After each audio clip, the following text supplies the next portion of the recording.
Now it's time for Straight on the Point with Jesse T. from some undisclosed location somewhere in the world. Now, ladies and gentlemen, here's Jesse T. And here's Jesse. Yay! The Brown Beauty's back on duty. Yes, we're sitting in Gray Ghost number 2 somewhere in this Los Angeles area. God's making paradise be very unpleasurable for us this morning, this afternoon, because the traffic is just horrendous. Dan, the man! That's right. We don't have to worry about the Russians coming here. They'll never find parking. That's right. We don't have to worry about the Russians because there's no Russian in L.A. No matter how you want to think you're going to get somewhere fast, you're not going to get anywhere fast. But you have to have Russian feet. Because you got to run quick. That's right. That's right. Them dirty Russians. We love them. It's a communist plot, I think. Another conspiracy. That's right. It's Conspiracy TV on the Jesse T Show today. Yes, your job is to figure out where we're at in Los Angeles somewhere. We're coming down a street where we're going that direction because we have somebody to meet at the under end of that street in that direction, way over there, yonder, over there on the Jesse T Show today. Thursday in Southern California. The ocean is on that side. The mountains are on that side. You know where you're at. We think we know where we're at. And we also know where the very beautiful and enchanting, lovely, in shape, because I saw her doing squats the other day on her Instagram, the one and only Doris Magado! Goal! Hey guys, how are you? You know, that's just a terrible sequence of events. What happens is when your guest star is in the studio and the host and his sidekick are trying to get to work. That's LA for you. This is a disaster. If Waze tells you it takes an hour, always put like 20 more minutes because something's bound to happen. Well, I think everything happened today because even the diamond lane that I usually drive down, oh, this is a secret. Shh, don't tell anybody. It's our secret, Doris. All and right. Dan, the man. It's our secret. Don't tell Lee because, you know, Lee will get mad at me. So it's our secret. All right. When you're driving on the freeway in Southern California, make sure you have tinted windows in your car. Then you can drive down the diamond lane by yourself because the CHP can't see inside the diamond lane because they can't see inside your car. So they won't even look at you. They drive right by you. There's a tip to get around LA. Well, now that you've said that with all your viewers, I think now the cat's out of the bag. Oh, that's right. Yeah. We're on. Yeah. You better Whoop, be careful there now. it is. Now you're Oh, gonna have whoop, cops there around. it is. Oh, whoop, there it is. Oh, yeah, well, yeah, okay. I don't do what I do. Do what I say. That's what my father used to tell me. Do what I say, not what I do. Absolutely. Hey, Doris, where you been up to? We haven't had you down to the station for a while. I know you've been really busy. You've been like traveling all over America. Everybody, Doris Magado, check her out on her IMDb site. She's got like more credits than credits can possibly be. She's so talented and she's worked with everybody. And I'm going to ask her a couple of stars, see if she can give us some inside secrets on only the stuff you find out working on a set of a movie that you get to know each other pretty good, you know. So I'm going to see if I can get some inside stuff. But you've been all around the country here. Last time I talked to you, you were in Montana. Yeah. I was in Idaho last year towards the end of the year, and then we went and did some reshoots at the beginning of this year for a new movie that I'm working on called Mischief Upon Mischief. And it's a sci-fi action thriller that I think everyone's really going to like. It was very, very awesome to actually be in that part of the country because I had never been up in Idaho. Chance to beat up some stunt men and stunt women? Yeah, there was, oh my goodness, there were so many great stuntmen. Jerry was one of the ones that was in charge of everything, and it was really fun to see like some of the stuff they pulled out. I mean, like we burned down a house, we had a bike accident. We had drones. We had, I mean, you name it. We were flying on airplanes for the movie. So horseback riding. Wow. Yeah. See, this is every little girl's fantasy. She's sitting at home, she's playing with her dolls and she's thinking she's going to, be a doctor, but not Doris. Doris' fantasy was she's sitting at home when she was a little girl. She's going, how can I blow up a house? Exactly. How can I ride a horse and shoot some people? Yeah, and get away with it.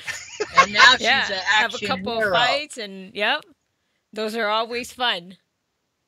How fun could that be? I saw the picture of you and your co-star, I think it was, you and another young lady. She was there, and you guys were about ready to burn the house down, or it was being burnt down at the time, and it was like, how cool is that? That was absolutely amazing. So originally in the script, they had planned to just do a huge bonfire. And the people over at Nez Perce, Idaho are just the most loveliest people in the world. And someone that was part of the community was like, hey, we can also do this. And, when burning down a house, it takes like a lot of risk because you have to have the fire department there. You have to have a lot of safety issues. But there's a lot of trees in Idaho too. Yes, so. Yeah. So it was just a lot going into, but the community was just like okay with it, and they were like, "Yeah, I mean, we can do that, and get the permits, and why not burn down a house?" And so that was like one of the little fun perks of working up there, and it was just really cool to like I've been around bonfires, but let's be around a house that's burning down, and it was a pretty big house too. So it got and hot this is all quick. This is all part of the movie, right? Yeah, this is all part of the movie. The car chase scene. There's like this huge car chase scene, and there's like horses involved and 4-wheelers and airplanes. I mean, this was a pretty big budget. And so what does your character do in this? What are you all about in this? So I'm one of the leads in the movie, and my character is basically trying to mend the pieces of her life as her fiance goes missing the day before they're supposed to get married. And through the story, we try to, without giving too much away, right. I'm trying to find peace in this incident of my life where the man that I loved leaves me. And then I sort of end up being part of events that are trying to save the world after that, and still trying to not go crazy with everything that's going on in my life. Oh, just an everyday life. Just an everyday life. It's like things that happen on a regular basis. Yeah. Your guy goes away, he disappears, and you decide to kind of, sulk and moan around a little bit, and then you decide to save the world. Just the everyday life. That's nothing big. That's like an everyday event. Yeah. Well, living in Los Angeles, just getting from point A to point B is like trying to save the world. Yes. That's for sure. Yes, it's like a parking lot, but it looks like you guys are making good time. It looks like you guys are moving. We are making good time. In fact, could just look like the camera is going fast and you guys are just going 10 miles an hour. Actually, don't tell our secrets. That's right. We're only going 2.5 miles an hour, but we got the outside speeding up like it's 100 miles an hour. Dan is pedaling the screen. So I also, you've been working out a lot. I've seen that you've been training a lot. Was that for your movie role, or you just like to stay in good fit condition? Well, Jesse, I've actually done sports all my life. I was part of the track team from elementary school all the way to college. Really? I ran. What did you run? What was your events? I was a sprinter, so I did the 100 and the 200. And every once in a while, when my coach was just not being a very nice person, would make all the sprinters do the 4x4, which I hated, but it did help me get stronger for my 200. So I thank her for that, because when I was running it, I didn't see it. I was just like, she's just a horrible person. And now in hindsight, She's I'm just like, an evil, satanic person here yeah. to kill my life. That's how I felt when you run the 400. When you get to that last curve, you're just like, why did I pick the one sport that I am completely out here on my own? There's no teammates that are going to help me. I can't blame it on anyone if I lose, but I can take all the glory if I win. So it was that catch-22. So yeah, I've done sports all my life, and I did a bit of CrossFit about almost a year ago. So I've always liked staying in shape. It's something that I feel it's like my meditation, so to speak. Like, yeah, and I know it sounds really weird is. lifting heavy weights, but I think, you know what it is, Jesse? I have 2 older brothers, and you're a Tom girl. You're a Tom I'm a Tom boy. girl. And on top of that, my brothers were very competitive. I'm very competitive. And they always used to tell me, you can't do this. You're a girl. You have to stay there. No, you can't come with us. So I felt like I always had to go harder and be faster and be stronger just so that I can be accepted into playing with my brothers and their friends. So to me, like, getting some weights and being able to squat more than my body weight, I feel like it's an empowering event for me. So I never shy away from weights. Are you the type of person that you like to work out with powerlifting type weightlifting? Or are you a total fitness person? Yeah. So this is what's interesting. Before I started doing CrossFit, I really didn't like the gym as much. I just liked going out and running, and running, I meant like sprints and things like that. And then when I got into the CrossFit, I started seeing just better changes in my body when it comes to toning and just feeling better, like posture wise and just attitude wise. So after CrossFit is when I started doing more of the powerlifting positions. I mean, I still modify a lot of stuff. Like, I don't do a lot of upper body, but I love doing legs. I love doing deadlifts and squats and front squats, back squats. Yeah. Oh, and tire flipping. Oh my God. You like tire? Hey, you know what you ought to do? You ought to do the Spartan races with me, because, you know, my son is a professional Spartan racer. He's on the pro circuit, and he's going up to Seattle, Washington, and running in the second meet of the year on the pro circuit level. That is impressive. Yeah, and he's a Spartan warrior, man. I'm telling you, I've been doing Spartan racing too, and I train like a fiend, fitness and all that stuff. And in fact, you ought to start thinking about doing that. 5 miles and with 22 obstacles to get over, and you got to do power. It has to have explosion. You have to be fit, nimble. You have to be limber. You have to be able to move quick and have strong legs. Yeah. Total cardio, endurance. It's all about endurance and everything. So you ought to think about doing that. I should. You know, I went to a yoga class today, and because I stretch a lot before my workouts, I actually found it to be relaxing. The half of the class, the first half, I'm always in my head of like, wow, this is really quiet in here. Oh boy, this is really slow. And then afterwards, it you know, you settle into that and you're just stretching. So it definitely helps, because I know with the Spartan race, you have to be nimble, because there's a lot of stuff that, you know, if you're big and bulky, you're going to struggle to get through certain obstacles. And if you have no muscles, then you're going to struggle to do other stuff. So you have to have a great balance of cardio, strength, and being flexible enough to do that. So I'm impressed, Jesse. I'm impressed that you can do that. Do you like the fact now that movies, especially for women in the filmmaking process and the kind of scripts you're getting, that there's more physical roles now? Oh, or do you miss the days of the kind of the more romantic type of films where they're more brainy?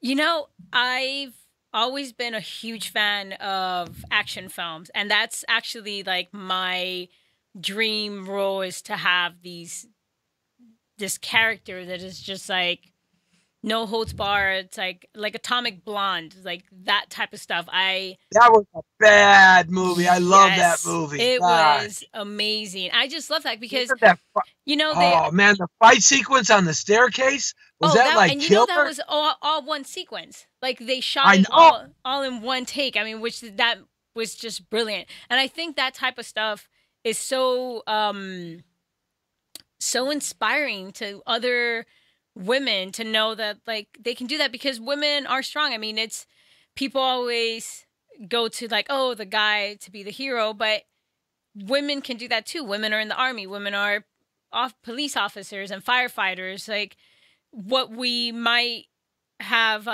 what someone might think like, oh, it's a disadvantage because she might not be that big, so she might not be able to lift this or move that. Like because we might lack in that, we have the ingenuity to figure out a way to get it done. So it's like, okay, I might not be able to physically lift this guy on my shoulders, but I'm going to put this and that together and I'm going to drag him out and I'm going to get it done one way or another. So to see movies like that now is amazing. There's nothing more sexy than a powerful woman with a 45 and a silencer. Yeah. Kicks down the door. A room. Yeah. Takes down a couple bad guys and then can still put on stilettos and look sexy. I love that movie, Atomic Blonde. It was just great. She just was so terrific in that movie. She was like, oh man. Yeah. Oh man.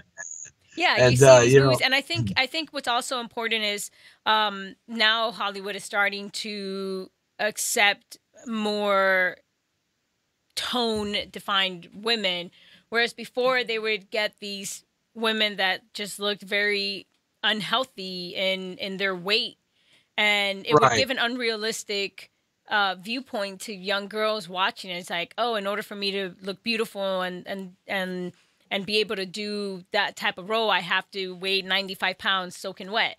And now you see all these roles coming out where they're actually like Ronda Rousey.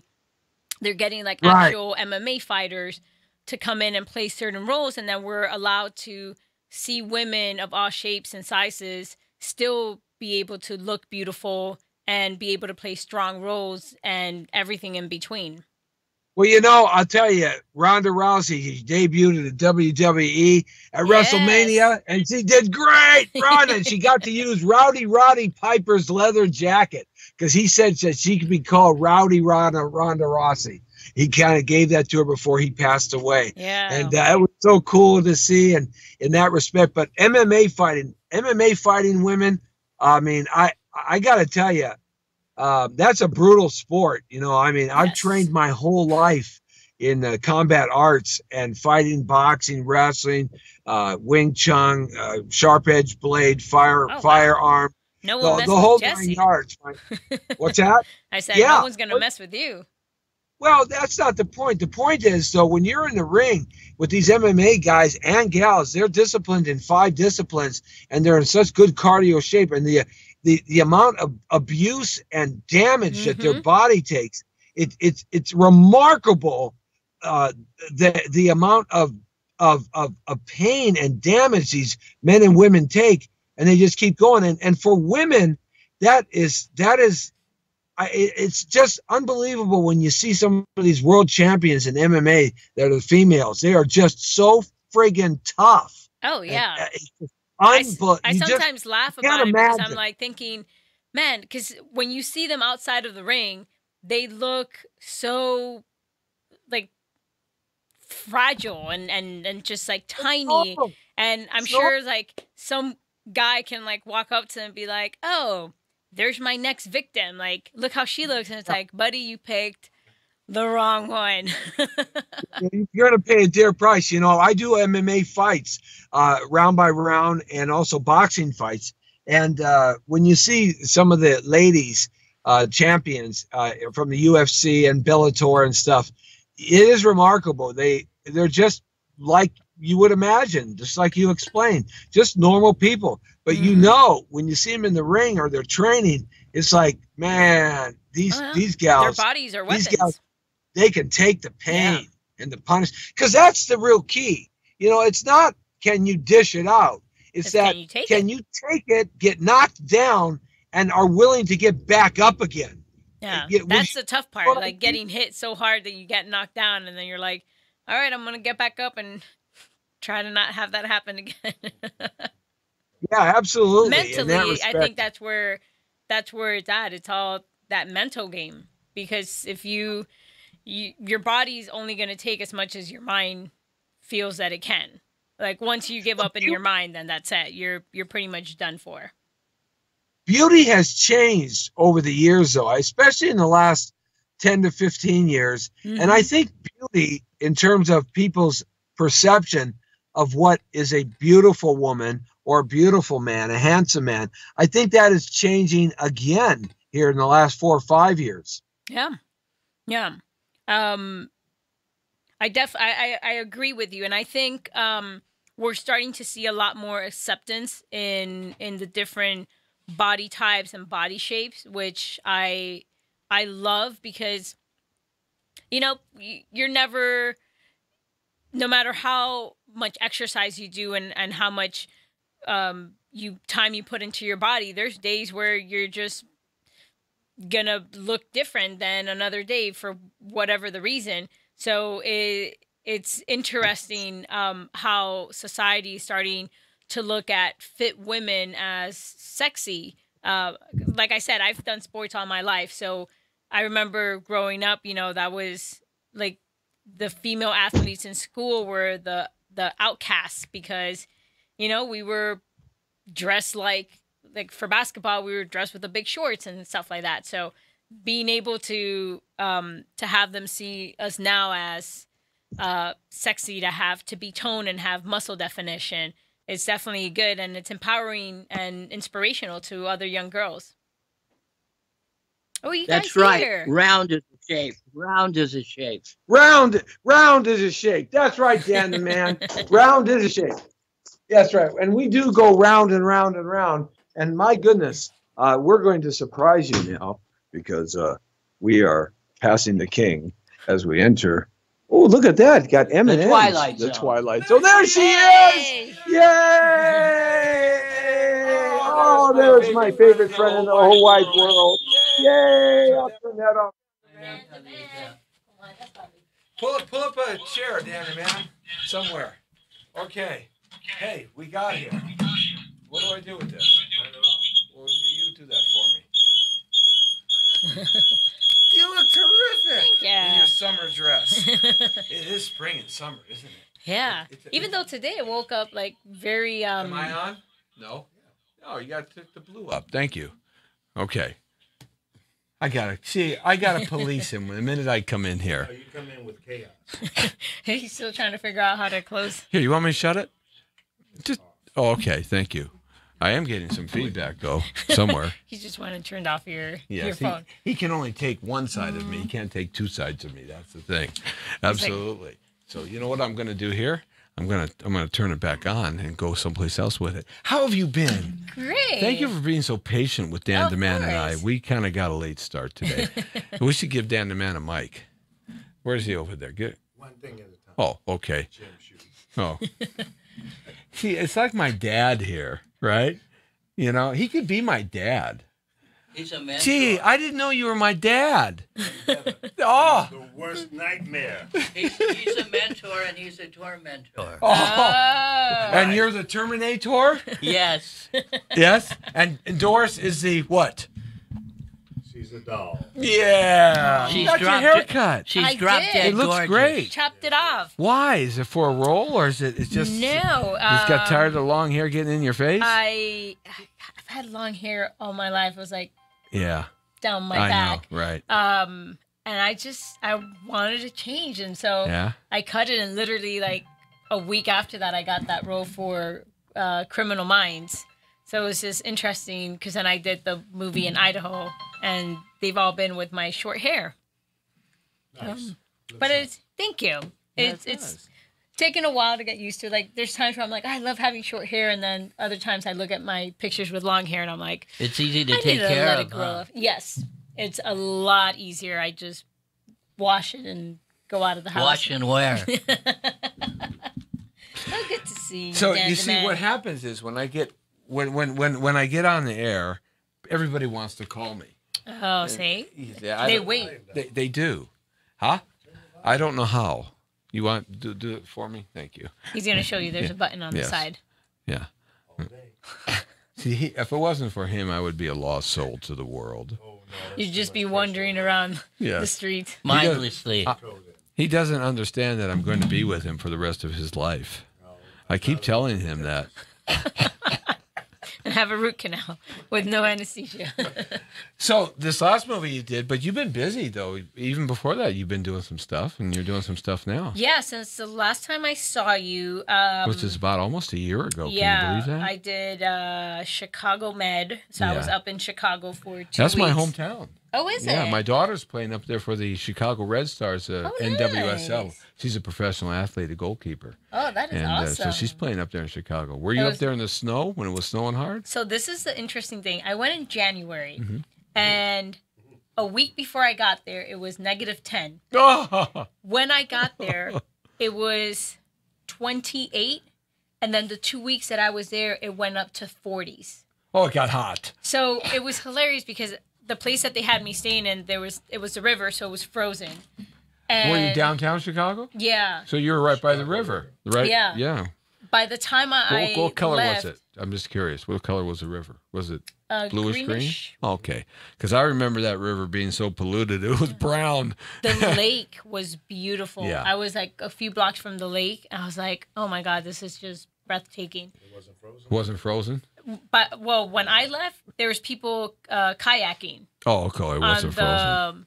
On the river. Yeah. Because, well, everyone thought that I was the one that was crazy because I came from LA, which was fairly warm. Yeah. So when I got January there, was, right. I was wearing my North Face, my scarf. Oh, yeah. Like, you couldn't see my face. All you could see So was you my were like eyes. bundled up thinking it was going to be like Antarctica. I was freezing. Like, I was walking around and I was freezing in Chicago. And yet everyone else was walking around in shorts because they had experienced -10 the week before. And then it was up in the 40s. So to them, it was like, why are you wearing? They're like, you're not from here, are you? I was like, no, how can you tell? And they're like, because we're all wearing shorts and you're wearing your North Face. You're not from here. So when you got there, was it -10 when you got off the plane? No, it was already in the 20s. Your eyeballs freeze in -10. Yeah, the water in your skin freezes. Oh, yeah. And if you sneeze, you got sneeze snot that freezes. So you got snotsicles coming down. Yes. I am glad it was not. Yeah, it's terrible. And in summertime, like in about 2 months, 3 months, it's going to be so humid. Not like Florida. Okay. Florida is like the world's worst humidity. No, actually, Costa Rica is worse than Florida. No, they're about the same. But it'll be humid in Chicago. So you have to have like 4 shirts in your trunk. Oh, wow. Yeah, it's... Well, you might get naked because you're Adonis, you're Atlas, rebuilt, Yeah, He ain't gonna argue with you. I'm just a lonely little Italian, Spanish, Irish, Scot boy, so Hot mix. Yeah, that's right. Hot mix 96. In fact, there was a radio station there. Anyhow, so you got off in Chicago. The weather's like not what you're normally used to. I mean, it was beautiful for everyone. I mean, for me, it was still nice, and I had a great time. So I was out there for 2 weeks shooting, and then I shot the Criminal Minds out here, and then right after that went to Idaho and spent a few. So weeks how out did you like Idaho and the forest and Montana and stuff? I mean, that's quite a bit of difference, even from Illinois and LA. Yeah.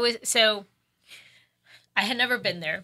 All I heard of Idaho was Idaho potatoes. Right. So I honestly just thought that everything was just farmland. I was like, I don't know why you I thought thought it that. was flat farmland. Yeah, I just thought that was it. And people were like, have you ever heard of Boise, Idaho? And I was like, yeah, I've heard of it. I don't, no one said anything. I've heard of the name, but that's no where one they said, make boysenberries.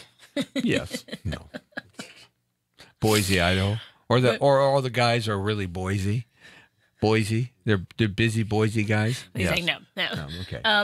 But we stopped first in Coeur d'Alene, which was just breathtaking. And we were shooting at the lake. I've been there. And I was just like, I feel like I'm in like Alaska or something. Like these are the pictures that you see of Alaska, which was gorgeous. And everyone was super nice. And then we were in Nez Perce, Idaho, which is a small little town, like 500 people. I was about 800. And I fell in love with it. What was it like being in a town of 500 people? I mean, it's like everybody knows everybody's business. That was like my high school, right? That was, it was cute because everyone knew everyone, so everyone knew that we were there, that we were coming, And my episode of Criminal Mind aired while we were there. Oh, so you like, got to be like a superstar. Yes, everyone was like coming up to me I got an afterwards. They're like, "Can we autograph, take a picture of you?" I'm like, "Hi, like we saw you last night." Yeah. So it was really fun. Yeah. And I remember thinking, I was like, "Man, I could live here." No, you couldn't. And I was like, for a week. Yes. And then I'd be done. Because they'd all know your business. Right. They And know- I think that would be like They would know when you have a stomach. Yeah. They would know when you had too many burritos. Yeah. They would know when you were laughing loud at night. They would They'd know be when like, you were arguing. "That Doris, she sure eats a lot."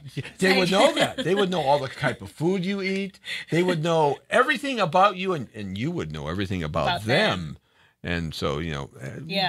there's- I think like a week would be good. that's Like good. for a vacation Right. kind of stuff. I mean, everyone was just beautiful, but I'm a very private person, so yeah, that's when everything would start becoming an issue. Kim Bassinger, I once talked to her, and this was right after she had bought a whole city in the Midwest. She went and bought this town that was completely in bankruptcy. Everything was upside down. It was an old miner town, and it had about 800 to 1,000 people, and the whole town was for sale. The whole town was like 3 blocks. Yeah. Bush, right? And 20 buildings maybe. So at the height of her career, when she was really going strong and making a ton of money, she bought this whole town. And she used to go, that was her vacation spot. So she would go, she'd be like, "This is my town. Yes. I am officially the mayor." Yeah.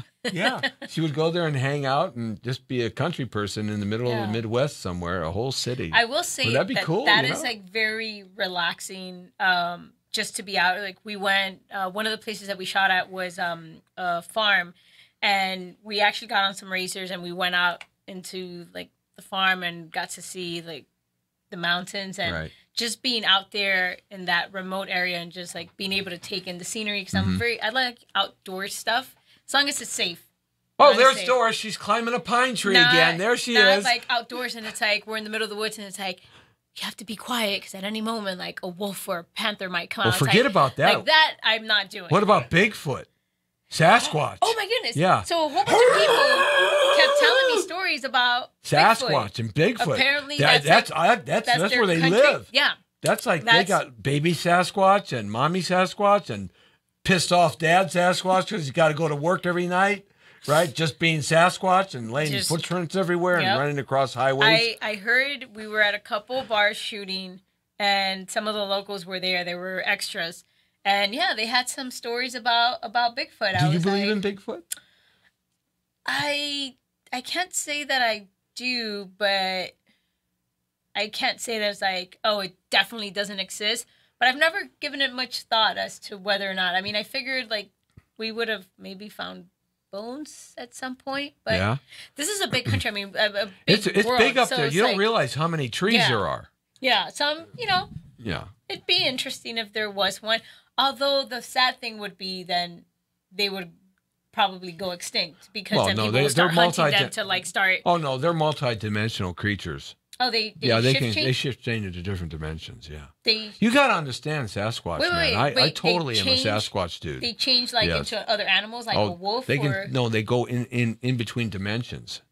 So they're visitors of our dimension. That's why. And they come and go as they want. They probably die in the other dimension, and that's why we've never found bones. Quite possibly so, but there's so much of the like they want to die in their dimension. Right, they can't find them yet because the Northwest Territory up there, where Canada, Montana, Idaho, it goes on forever. I wonder if people have been able to go into their dimension, because if they can come to ours, then we could go to theirs. The thing about Sasquatch is which I think is really cool, is that the only ones that ever see Sasquatch are like men. So I think all the Sasquatch are gay. I think they're like homosexual Sasquatch. How the deuce did you deduce that? Because you never hear any women giving their Sasquatch stories. You only hear about guys giving their Sasquatch stories. Could it be because there's mostly guys going hunting? Because I know there's a show where like there's women and hunting men for Bigfoot. Yeah, right. That they like go out there. I don't know if they've ever seen anything. Well, I never thought about that. That's like really difficult to think like that because I just thought all the Sasquatch were gay. That was just easier. No, I think it might be like a mathematical thing. If there's like if for every 50 men, one woman goes hunting, then the likelihood of having a man see a Sasquatch would be greater. Well, quite frankly, I'm sitting by a Sasquatch right now. Right. Dan the man. He's related. Round is a shape. And it's a very nice shape, too. Yes, absolutely. It's equal in all parts. But let me ask you. So you're sitting there enjoying your evening or whatever at a bar, doing your shooting. Night falls, and they're telling Sasquatch campfire stories, right? Uh-huh. Did you go off into the woods at night at all after you heard about Bigfoot? Well, I wasn't going to go into the woods even if I didn't hear them, because you could hear the coyotes, and they had said stories about wolves. And, Yeah. I actually took my dog Rex with me. Poor Rex. He was freaking out. It was one of those things, like at night when I had to walk him, everything was like so quiet, and I would just stay right in front of the hotel, and it was just like this little block, and he would look at me and be like, "Oh, I want to go over there," and I was like, "No, buddy, because you ain't finding no wolves, and be somebody's meal." I'm gonna because I'm running. Yeah, What yeah, time- you mean you're not- If he can't keep up with me, it's What's that old joke?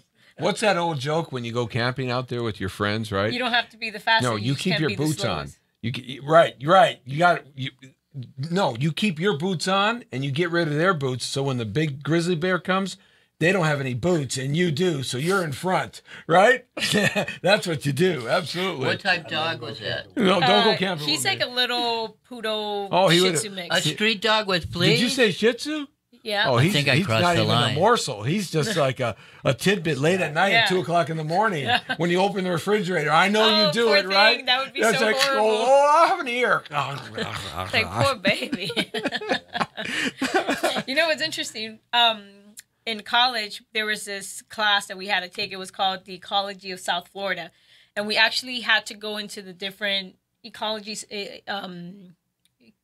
systems of Florida. Right. So it's like swamps and all that kind of stuff. No, you didn't. Yes. Oh, So no. one of our first classes, we poor had to girl. go into the Everglades and go into what they call the donut hole. So when there's drought, we have all these trees that only grow around the lakes because that's Mm-hmm. where there's the water. So if you see it from an aerial point, it looks like a donut. hole. So that's where the alligators all mate and And live. the water moccasins. Everything, because Yes. that's where there's water throughout the entire year. So the time that we went, it was rainy season.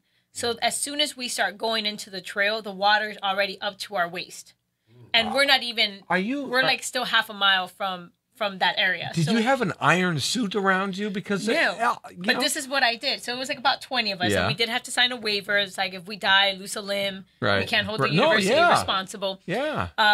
And I'm already, I'm from Florida. Like You're a Floridian. we don't get into dark Really? waters You because are. No, you don't go in any yeah, water. if it's dark, if you can't see it, you don't go in there because No. you don't. I mean, the alligator can be like this And close the little to you. baby alligators are supposed to they be the can- worst ones. They can take your finger off. Yeah. So I'm just walking, and I decide like I'm gonna walk in the middle of that 20 pack, and I was like. Oh, good girl. I was like, Yes. if someone goes down in front of me, behind me, You're- I'm not asking questions. I mean, there was a lot of tree roots. You so like I have was the like- deflectors up with the people around I was you. like, right. if someone comes, hears something, screams, I was constantly like walking around and be like, okay, I've never climbed a tree, but I was like, okay, I can climb that one.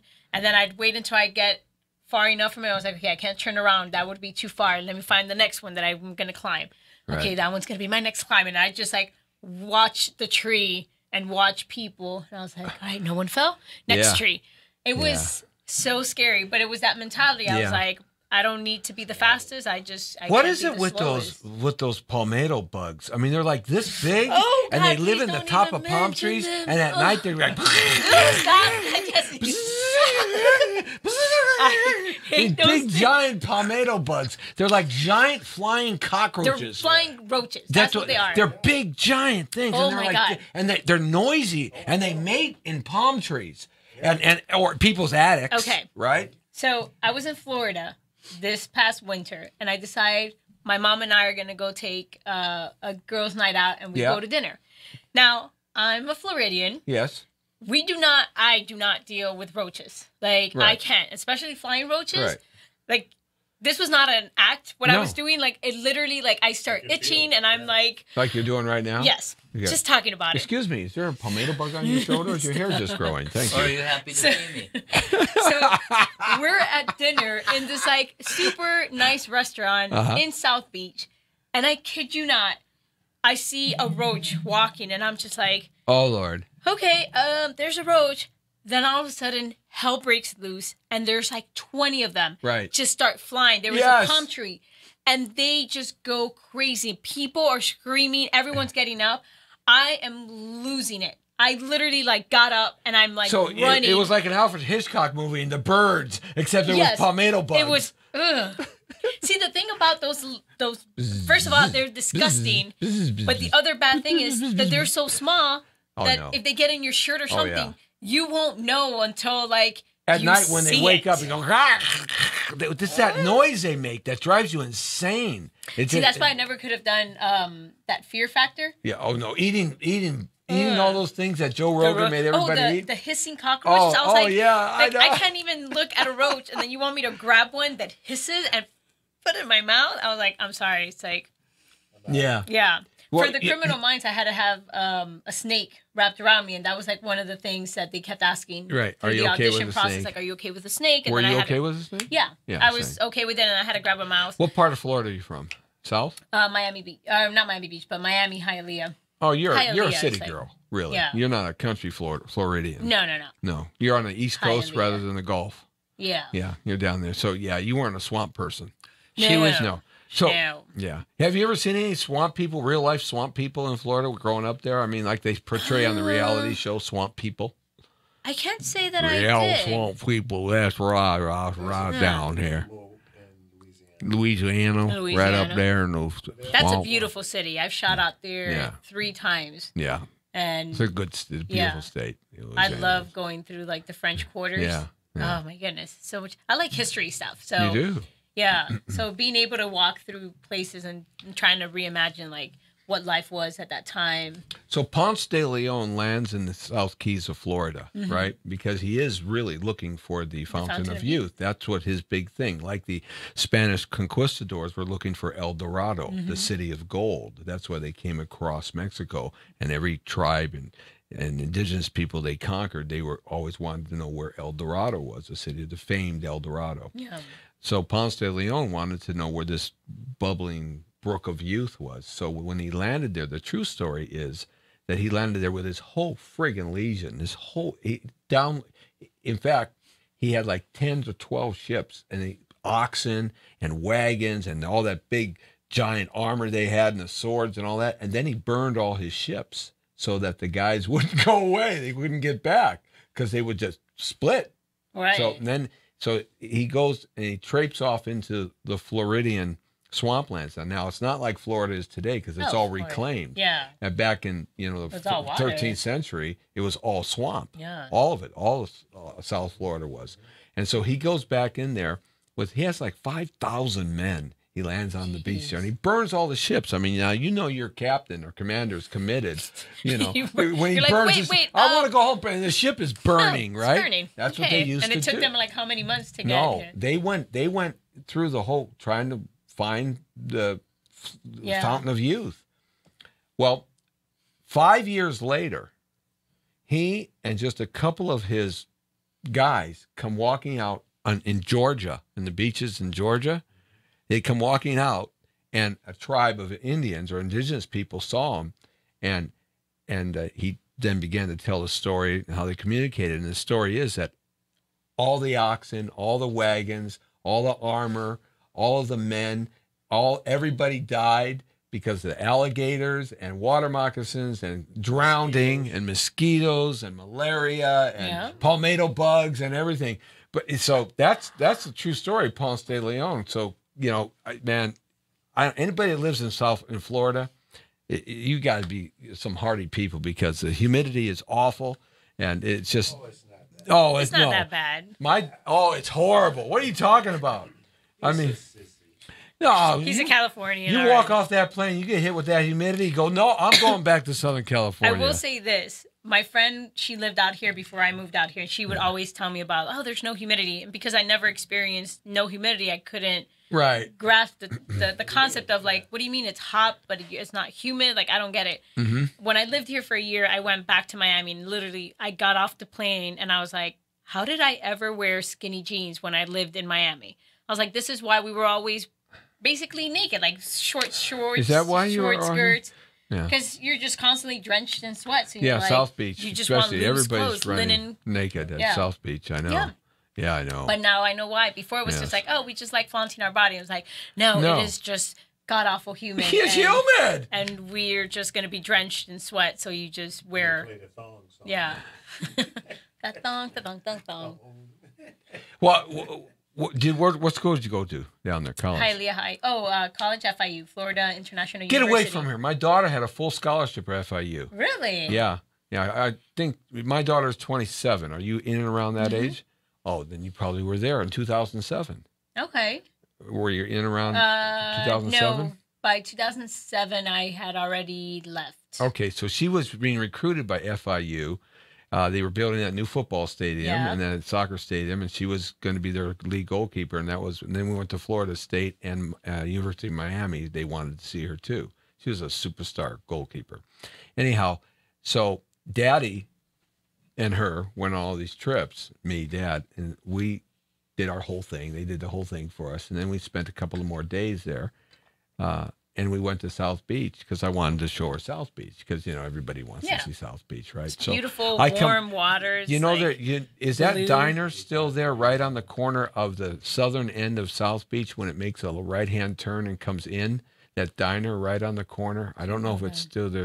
It was a really diner, been there for a long time. It had great hamburgers and stuff. But anyhow, we hit that. Sure. We walk out down the South Beach, and the first thing Dad sees is beautiful Cuban American women with hardly any clothes on, right? In and midsummer. you're like, you're not. And I looked at my daughter and I said, right there in my head, you're not coming here. Thank you very much. You're not coming here. So I eventually sent her University of Wyoming, where the population was 10,000 in Laramie. No, 8,000 in Laramie, and then when the kids got there, it was 18,000, right? Jeez. Yes, that's where I sent her. I made And it sure. gets cold, so she'd Oh, have yeah. to wear a lot of clothes. Yes, that's right. You see? Yeah, I'm amazing in San Jose, Alaska. or You're something. learning. You're learning. You're learning someday. That's right. Yeah, on the Jesse T Show. Absolutely. So, what do you got coming up? What's happening? Well, I've got 2 films. One is probably going to be shot in Arizona, so they're still working on that, and that one's actually a drama about just families overcoming the struggle of having a kid who's been abused and, Right. and like the So community. this is a real dramatic role. Yeah. Yeah. And then the other one is which I just finished. It's Finding Home, which is about a little boy who gets into an accident and he's in a coma, and the mom is basically telling him stories and things like that, trying to bring him back. Trying to bring him back to life. Yeah. Right. So he's Yeah. finding home. He's trying to He's get back finding home to home. mom Yeah. and the family. Yeah. Oh, those are kind of cool. Those are different scripts. Yeah. Yeah. Yeah. Are these lead roles for you? Yep. Nice. Yeah. So you're starting to get a bunch of lead roles. I'm telling you, this girl's going to be a superstar. You guys don't understand. Oh, I predict within the next year. No, she's going to be. When I mean superstar, she's going to come into the Chinese and theater on a premiere, and they're going to walk in. They're going to Amen. go, "Oh my God, there's the last Academy Award winner." That's what I mean, Amen. right? And I just want a job. Okay, I'll shine your trophies. I will come here with my trophies. Yes. And we'll put them here so that we can take pictures with them. Yeah. That's good enough for me. Just Yeah. shine them up a little bit.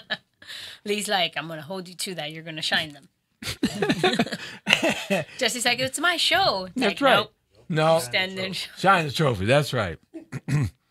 Are you in this game because you want fame and superstardom, or is it something you've always wanted to do when you were a kid? It's something that I've always wanted to do when I was a kid. Don't get me wrong. 'Cause it's I a will tough take game. the fame. People I will don't take realize. the fame and the money, but I mean, people but don't yeah. realize for a beautiful lady and who has talent, but also beauty and charm, they don't realize how tough this game can be on women. Yeah. There's, like I say, anything worthwhile. It's Right. gonna take time, but yeah, there's definitely ups and downs, and I think the most important thing is always to surround yourself with really good people Right. in your community or in your close knit community, because there are going to be times where you question, where you're going to be like, am I making the right decision? Do I continue?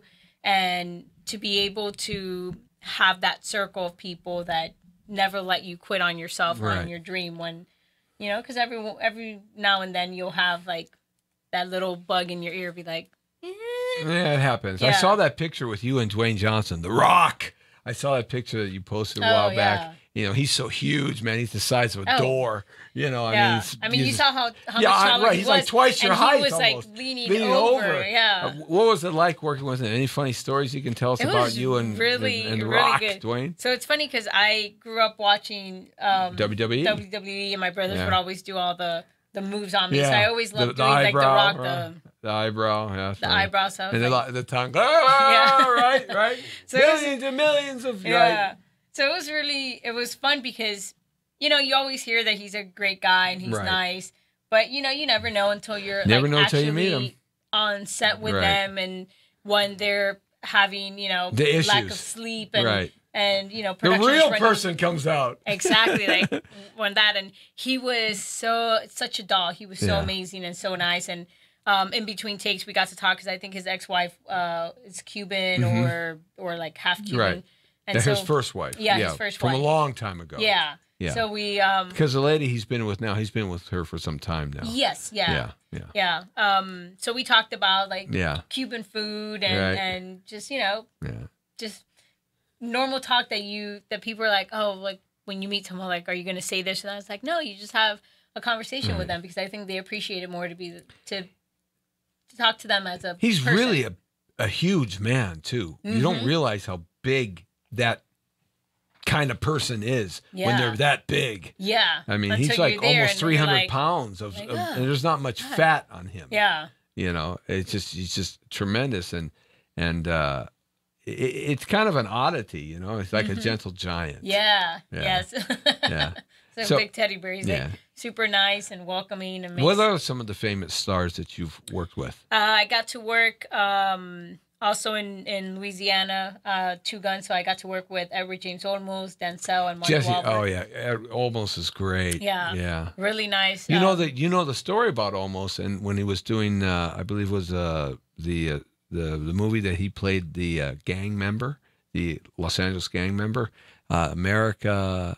I can't years ago. You know that story. Yeah. That 18th Street, the gang, which is backed by Mexican mafia. Mm-hmm. They actually went on the set and kidnapped him. Wait, what? Yeah. They had to pay ransom. Producers had to pay a lot of ransom to get him out because they were doing a movie about drug running and gangsters, Latino gangs in Los Angeles. Mm-hmm. And it was a movie that was so real in terms of the storyline that some of the mafia, the Mexican mafia, 18th Street gang, they felt that they were telling a story about their operations. And so they arrived on the set one day. And no one And- stopped them, or they just bullied No, them way through? Okay. You know, what are you going to do? I mean, Yeah, I'm so sure they they had- basically held Edward Olmos for ransom, and the producers had to pay a lot of money to get him out. Yeah, that's the true story. Wait, did they take him off set, or they? They took him off set. They basically kidnapped him, and nothing could be done. So the producers ended up paying a lot of money. Oh my God, that is so Yeah. scary. Yeah, no, that Because was sometimes true. you could pay the money and then they Well, can in The still do stuff to Godfather, you. Marlon Brando and The Godfather, the mafia, the Italian mafia, actually showed up on set, and and Scorsese and the producers had to pay a fee so that they could continue shooting and doing their story. So they were held for ransom too. The whole set shooting The Godfather 1, yeah, because it was the first time a movie had been made about the Italian mafia like that. Yeah. So Do sometimes they know how these- much they had to pay? I don't know, but it was a lot of money at the Right. time. But the point Well, is, I'm sure they were so- like, no. but you're- Almost, I loved him in the Zoot suit when he did the Zoot suit. If you ever talk to him again, I asked him about his whole Zoot suit experience when he was doing live theater here in Los Angeles. It's just wonderful. He's a great actor. Oh, he is. Yeah, yeah, He's wonderful. Yeah, and a absolutely. really nice guy, too. yeah, yeah. Yeah. Yeah. What? Tell me some more people that you. Got to work with Owen Wilson. Is he as funny as he in real life? Is that normal? Yes, because he's is. like a kooky kind of funny guy, prankster kind of guy. He is. I worked with him twice. I worked with him in Hall Pass and then in the internship, and it's interesting to see such a funny person just be like that all the time. And I don't even think he was trying to be funny. It was just like that's just him. When the director says action, it's just him. There's no big crossing of a line, right? It was just like the way he talks, the way he walks, the way he presents himself, and also really nice. The other one that's really funny is Denzel Washington. I love Denzel Washington, and I love his politics too. Thank you. He's a Republican conservative. Yeah, Denzel. Hurrah! Anyway, sorry. That's fake news. No, that's not. That might be your fake news, but it's my real news. Anyhow, you grasp on anything. he actually Trump's doing really well. He's done so many things. If you heard my dissertation the other day, how many great things. It's absolute truth. But Denzel is like probably one of the greatest actors of this generation. Yeah. Oh, he's amazing. Yeah, he is just unbelievable. Fences. He did the play Fences and the movie version of it. Yep. It's. I never thought I'd ever see a better version of Fences than James Earl Jones's Fences. But when I saw Denzel's Fences, it was totally different, but same impact. Yeah. Yeah. How was he to work with? He was great. I was so nervous to meet him because I had idolized him for such a long time and I loved his work. So when I remember when I got the audition, I looked up and saw who was in it and I was just like, oh. And I didn't even bother to like tell my mom or anything. Right. My mom loves him. So I was just like, you know what? I'm just going to keep it down. And when I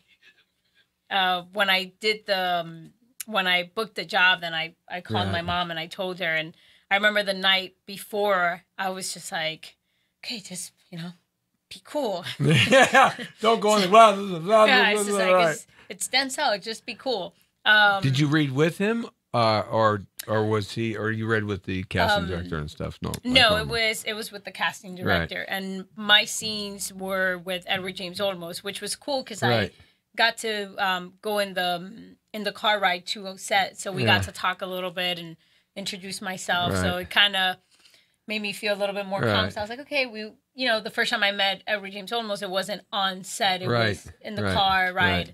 But Denzel was during, while we were filming. So afterwards, it was just like that awkwardness of like, okay, just like, please, relax. Yeah, relax. But then we got to sit next to him on in the tent with the director, and we were just like laughing. And then the director was looking like, you guys look like you've known each other your whole life. And I was like, well, it's easy to talk to him. Who do you want to work with?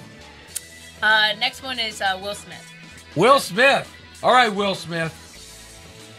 She's the one. Booker, get in your new film. Come on now, Will. Come on. We gotta go knock on his house out there in Thousand Oaks. Yeah. His mansion, right?